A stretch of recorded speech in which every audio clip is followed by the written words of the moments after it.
Hey guys and gals, Mr. Know-It-All here, and I'm going to help you save even more money. We did the video on the garden hose and the hose timer.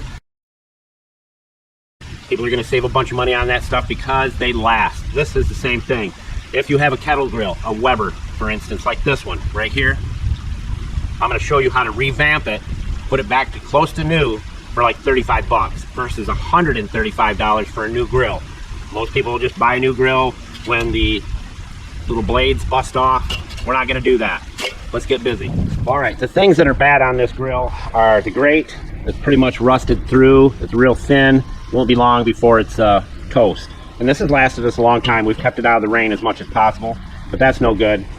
And of course, the cleaner blades for swiping the ashes down, that's, as you can see, ready to bust right off. Like that. Don't wear good clothes either, because you'll regret it. And we'll wipe all the ashes down. This is the time to really scrape it clean, get it clean. Julio, tell everybody where all the tools are located. Thank you, Julio, Cesar, Chavez, Rodriguez, Jorge, Johnson, Thompson. And you can take a wire brush to it if you want. I'm not going to do that. All right, the next thing you're going to do is measure it. This is 22.5 inches. So this is the new grate that we're going to be putting in. And it's much heavier duty than the original. And it's the handles on it stick up higher, easier to pull out. And these are the new cleaner blades. The instructions show you how to put it together. They're numbered 1, 2, 3. 1 here goes to the back, and there's a washer and a notch. Just read the instructions, you'll figure it out. It's very simple. Number 1 goes to the back of the grill, which would be that way. And this washer goes on the bottom. Of course, they say put a bag of charcoal on top of this so that you can put the washer on underneath. This has a little notch. The bottom has a little notch that this goes into. Big savings here.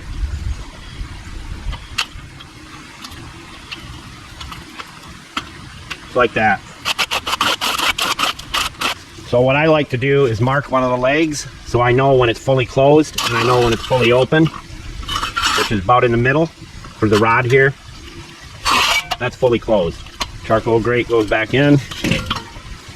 I always throw a little piece of oak in there when I'm doing it because I like a good old smoky flavor. Don't forget your charcoal starter right here. These are so handy because you can start it right here on top of the charcoal grate, and when you pull it out, the ashes go down in there and you don't get that lighter fluid flavor on your food. And these work good, and you use part of the bag from your charcoal to stuff up in there. That way you're burning the bag, getting rid of that, and by the time you're done with the bag of charcoal, you should be out of the bag. Last but not least is our new grate. That is a beautiful thing, my friends. Mr. Know-It-All out.